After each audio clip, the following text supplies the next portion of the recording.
Hi everyone, hope you're having a great day. Today in this video we're going to be going over something that you're going to need for an upcoming assignment in this course. In this class right now you're probably working on your persuasive speech group project, but another assignment you're going to have to do on your own is something called the argumentation assignment. And this is basically going to be a paper where in response to a video I show you in class you're going to have to create and craft an argument. And to do that I'm going to ask you to use the Toulmin model. So today in this video we're going to be going over what the Toulmin model is, and I'm going to be giving you an example to hopefully help clarify it. And below you'll see a picture of JCC. That's because the example we're going to be using deals with community college. So let's get started. So why the Toulmin model? Well, the best arguments are going to require strong organization. You may know that if you've ever been in an argument with someone and they ask you a question you hadn't anticipated, sometimes that can leave you stumped. Well, the Toulmin model uses 6 key areas to help speakers plan and organize their arguments in the hopes that something like that doesn't happen. It's good at helping you reveal the strengths and weaknesses of any argument so you're aware of them ahead of time, because the more aware you are, the better you can do at planning. So the first element of the Toulmin model is going to be probably the easiest. This is what we call the claim. The claim of an argument is the point you're trying to make to your audience, and this is essentially the thesis of your argument. It's whatever you're trying to argue for. If you're trying to argue we should eat pizza for dinner, or we should drive electric cars, or we should adopt a pet, whatever it is you're trying to argue, this is going to be your claim. So our claim for our example today is going to be, you should attend community college before transferring to a 4-year university. So this is going to be our argument, you should attend community college first. Number 2 is going to be data or evidence. Typically you hear this referred to as data in most online sources on the Toulmin model. So data is going to be the pieces of evidence or the proof that you give the audience to prove your argument. Things like statistics, quotations, reports, etc. Probably going to be where you're doing some really good Googling or you're going to the library to do research. Now, if you are doing the Toulmin model as a paper, you're probably going to have quite a bit of data. This example here is a brief example, so I don't have as much as I would if I were to try to turn this into an actual speech or paper. So just keep that in mind. You would have more than this for a good argument. But the example of data I have here to support my idea of you should attend community college is that according to the American Association of Community Colleges, community college tuition and fees are approximately 50% lower than those at 4-year universities. And if we're honest, right, that's probably the reason a lot of you are at community colleges, because it's cheaper than that 4-year university. So this would be data to go along with our claim of you should attend community college first. Okay. Now after we've done our research, the third element of the Toulmin model is going to be called the warrant. And this is basically your logical connection that bridges the gap between the claim and the data. It's basically a link that establishes the connection between the two. And a lot of times it goes unstated because we sometimes assume people will be smart enough to make this connection. Although there are certain cases where you may need to state it. In our example, our data was according to the American Association of Community Colleges. Community college tuition and fees are approximately 50% lower than those at 4-year universities. Our claim is you should attend community college before transferring to a 4-year university. So the link between those, if you think about it, what is the connection there? Well, the connection is we're dealing with money. So our warrant will be something along the lines of community college will help you save money on your college education. So that's the connection between the community college, why we should attend first, and the data dealing with cash, is that this is going to help us save money. All right, number 4 is going to be something called backing. Backing is basically additional facts that are presented to support the warrant that you have just put forth. And the more support you provide for your argument, the better. So our warrant, this is our logic, is that community college is going to help you save money on your college education. And so something that shows this, among those who borrow money for college, the average debt at graduation is $25,500 or $6,375 for each year of a 4-year degree at a public university. Well, if we go to community college first, those are probably 2 years that we don't have to pay that $6,375.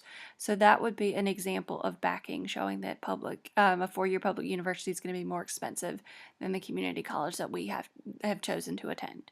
So that would be an example of backing here, showing just how much is spent on a 4-year degree at a public university as opposed to a community college degree. Okay. All right, so number 5 is going to be what we refer to as a qualifier.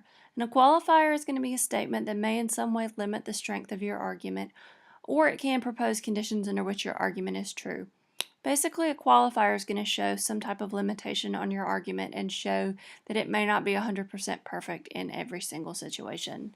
So with our community college argument, our qualifier would be something along the lines of attending a community college is probably the most cost-effective way to get a college education. If you think about it, there are going to be a select few people that if they attend a four-year university, either due to financial aid or due to scholarship packages, it's going to be more cost-effective for them to start at a university due to all the money they're getting from somewhere else.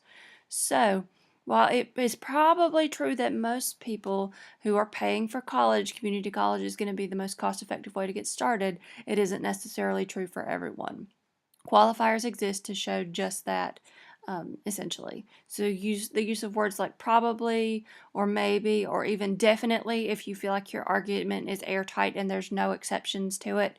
This is just going to it's basically the use of a word or a phrase to show the strength of your argument if it is airtight. Now, alternatively, it could propose conditions under which your argument is true. There are some arguments that are true in very specific or very limited circumstances, but most of the time, and here most, that's an example of a qualifier. Most of the time, when you see the use of a qualifier, it's going to be something like most of the time, probably, etc. Okay, and then finally, number 6 is going to be something we refer to as a rebuttal. Sometimes you see it called a counter and rebuttal, but basically, excuse me. This is just going to be a counter argument that indicates circumstances where your claim may not be true or accurate. And if possible, you might want to refute this. To give you an example, here's a rebuttal. If a student receives a full ride scholarship to a four-year university, then community college may not be the best option financially. However, most college students do not receive full ride scholarships. And here is a counter situation where kind of like our qualifier, we're showing that our argument may not be airtight completely in every single way. This is something that someone might argue, well, if I get a full ride scholarship, then community colleges, does that really matter how much it costs? However, that's where we're kind of fighting back here. Most college students do not receive full ride scholarships, okay? So counter and rebuttals, this is where you're thinking about people who might say, well, what about insert circumstance here? This is where you're able to address that and respond to it. Okay, so let's look at this all together. Here's what a condensed version of your argument might look like.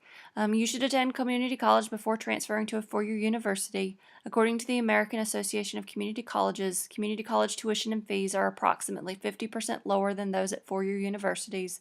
Community college will help you save money on your college education.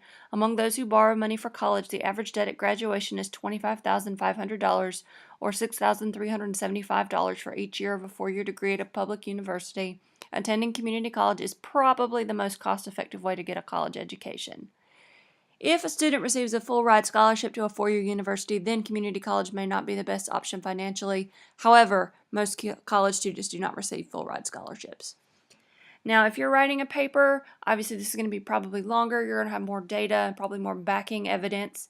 However, for our condensed example here, this basically hits all 6 areas of the Toulmin model. We've got our claim, our data, our warrant, our backing, our qualifier, and then that last part at the end is our rebuttal. Okay, so for your weekly assignment this week, this is basically what you're going to have to do with an argument that I've listed in the online folder for the class. Essentially, for your argumentative assignment, you are going to have to craft an argument in response to a question I put forth that uses the Toulmin model as a formatting guide for that. So I'm going to post some additional resources on Toulmin in this week's folder on Blackboard, so please make sure you check that out. If you have any questions, please bring these to class because Toulmin can be a little confusing the first time you use it, so please bring them. Hopefully this has been helpful in some way, so I'll see you in class soon. Have a great day, and I'll talk to you very soon.